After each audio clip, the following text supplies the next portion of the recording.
नमस्कार मित्रांनो, खूप खूप स्वागत आहे तुमचं जॉब गुरु या आपल्या यूट्यूब चॅनलवर. मित्रांनो, महानगरपालिकेच्या आरोग्य विभागाअंतर्गत विविध पदांसाठी नवीन जाहिरात प्रसिद्ध झालेली आहे. तर मित्रांनो, ही जाहिरात पाहण्यासाठी लिंक तुम्हाला मी डिस्क्रिप्शन बॉक्समध्ये दिलेली आहे आणि आपल्या टेलिग्राम चॅनलवरती देखील ही PDF फाईल आहे, त्याचीही लिंक डिस्क्रिप्शन बॉक्समध्ये आहे. तर बघा मित्रांनो, आरोग्य विभाग मालेगाव महानगरपालिका मालेगाव अंतर्गत ही जाहिरात देण्यात आलेली आहे. तुमची जिल्हा परिषद असेल किंवा महानगरपालिका असेल किंवा तुमचा जिल्हा असेल, मित्रांनो कमेंट बॉक्समध्ये कमेंट करून सांगा. त्या जिल्ह्याची अशी जाहिरात आल्यास तुमच्यापर्यंत नक्की व्हिडिओ बनवून त्याची माहिती दिली जाईल. तर कुठली पदं आहेत, काय पात्रता असणार आहे, संपूर्ण माहिती आपण पाहणार आहोत. त्यासाठी हा व्हिडिओ शेवटपर्यंत पाहत राहा. बघा, मालेगाव महानगरपालिका आरोग्य विभाग NUHM अंतर्गत ही पदं भरली जात आहेत. आपल्याला माहीत असेल NHM असेल किंवा NUHM असेल किंवा NRHM असेल, यांच्या अंतर्गत 11 महिन्याच्या कॉन्ट्रॅक्ट बेसिसवरती ही पदं भरली जातात.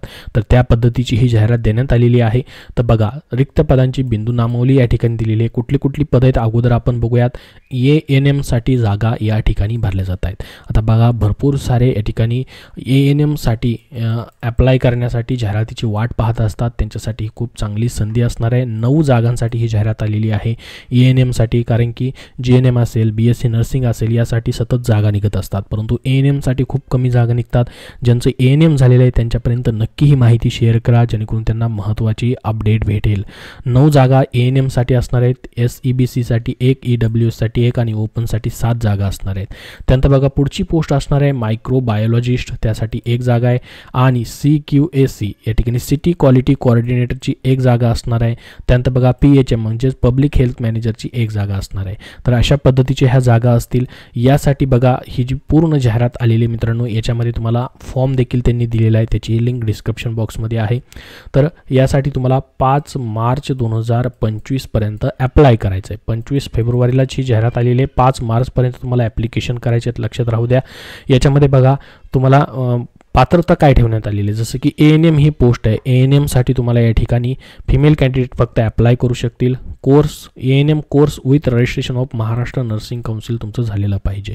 9 जागा आहेत. या पदासाठी 18 ते 38 वर्षे वयोमर्यादा आहे ओपन कॅटेगरीसाठी. त्यानंतर 18 ते 43 वर्षे रिझर्व्ह कॅटेगरीसाठी. 18,000 तुम्हाला स्टार्टिंग पेमेंट या पदासाठी असेल. 9 जागा असणार आहेत.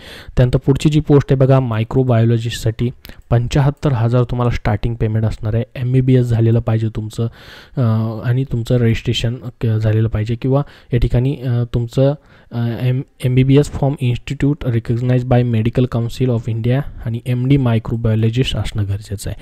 75,000 स्टार्टिंग पेमेंट या पदासाठी आहे. त्यानंतर सिटी क्वालिटी कोऑर्डिनेटर यासाठी देखील एनी मेडिकल ग्रॅज्युएशन तुमचं पाहिजे, जसं की MBBS झालं आहे, BMS झालं आहे, BHMS झालं आहे किंवा BUMS झालेलं आहे किंवा BDS झालं आहे with MPS MHA MBA in health केअरमध्ये देखील असणं गरजेचं आहे. 35,000 स्टार्टिंग पेमेंट या पदासाठी आहे. त्यानंतर बघा, पब्लिक हेल्थ मॅनेजरची पोस्ट आहे. एनी मेडिकल ग्रॅज्युएशन सेम या ठिकाणी हे क्वालिफिकेशन मागितले. 35,000 स्टार्टिंग पेमेंट या पदासाठी देखील असणार आहे. तर बघा, याच्यामध्ये म्हटलं आहे त्यांनी उपरोक्त पदं ही कॉन्ट्रॅक्ट बेसिसवरती असतात. तुमची नियुक्ती 11 महिने 29 दिवसाची असते. तर ही जी नियुक्ती असते जाहिरातीमध्ये जी पदं दिलेली आहेत त्याच्यामध्ये पुढं तुमचं या ठिकाणी शासकीय म्हणजे तुमचा 1 दिवसाचा कालखंडाचा गॅप देऊन तुम्हाला 11 महिने 29 दिवस अशा पद्धतीने तुमचं कामकाज पाहून आणि ही जो प्रोग्राम आहे NUHM असेल किंवा NHM असेल खूप दिवसापासून चालू आहे, त्यामुळे हे पुढं तुमचं कॉन्ट्रॅक्ट जे आहे तुमच्या कामाच्या बेसिसवरती या ठिकाणी पुनर्नियुक्ती देखील दिली जाते तशा पद्धतीने. तर बघा, आता याच्यामध्ये तुम्हाला वयोमर्यादा तुम्हाला सांगितलेली मी कशा पद्धतीने तुमची निवड होईल. तर निवडीसाठी तुम्हाला परीक्षा नसते. या ठिकाणी तुमचे जे शेवटच्या वर्षाचे मार्क्स आहेत त्याच्या आधारे तुमची निवड प्रक्रिया केली जाते. जसं की बघा, निवड प्रक्रिया ही प्राप्त अर्जाच्या संख्येनुसार अर्जाची छाननी करून गुणांक्रमे यादी तयार करण्यात येऊन त्यामध्ये शैक्षणिक पात्रतेचे 50% गुण, उच्च शिक्षित असल्यास त्याचे 20 आणि शासकीय निमशासकीय अनुभवासाठी जास्तीत जास्त 30 असे एकूण 100 गुणांनुसार अंतिम निवड यादी तयार केली जाते. याचा इंटरव्ह्यू वगैरे या ठिकाणी घेतला जात नाही. त्याचसोबत बघा, या पदांसाठी तुम्हाला सांगितल्या पद्धतीने 5 मार्चपर्यंतच अप्लाय करता येईल. संध्याकाळी 5 वाजेपर्यंत अर्ज कुठं द्यायचं आहे तुम्हाला, तर राष्ट्रीय आरोग्य अभियान आरोग्य विभाग जो आहे जुने आयुक्त कार्यालय मालेगाव महानगरपालिकामध्ये मालेगाव या ठिकाणी तुम्हाला अर्ज द्यायचा आहे. शासकीय सुट्टीचे दिवस वगळून व्यक्तिशः अर्ज तुम्हाला सादर करायचा आहे. व्यक्तिशः त्यांनी सांगितलेला अर्ज सादर करण्यासाठी बघा, खुल्या प्रयोगासाठी 150 रुपये फी आहे, राखीव प्रयोगासाठी 100 रुपये फी आहे. त्याचा DD काढून तुम्हाला काय करायचं आहे, अर्जासोबत द्यायचा आहे, हेही लक्षात राहू द्या. त्यानंतर बघा बाकीचे डिटेल्स याच्यामध्ये आहेत, वयोमर्यादेबद्दल वगैरे आणि काय काय डॉक्युमेंट जोडायचे त्याची देखील माहिती या ठिकाणी दिलेली आहे. आणि खाली तुम्हाला या ठिकाणी म्युनिसिपल कॉर्पोरेशनचा या ठिकाणी तुम्हाला आरोग्य विभागाचा फॉर्म भेटेल. हा फॉर्म जो आहे तो तुम्हाला ऑफलाईन पद्धतीने द्यायचा असणार आहे. याच्यामध्ये बघा खाली फक्त ऑफिस यूजसाठी आहे, इथं तुम्हाला काही लिहायची गरज नाही.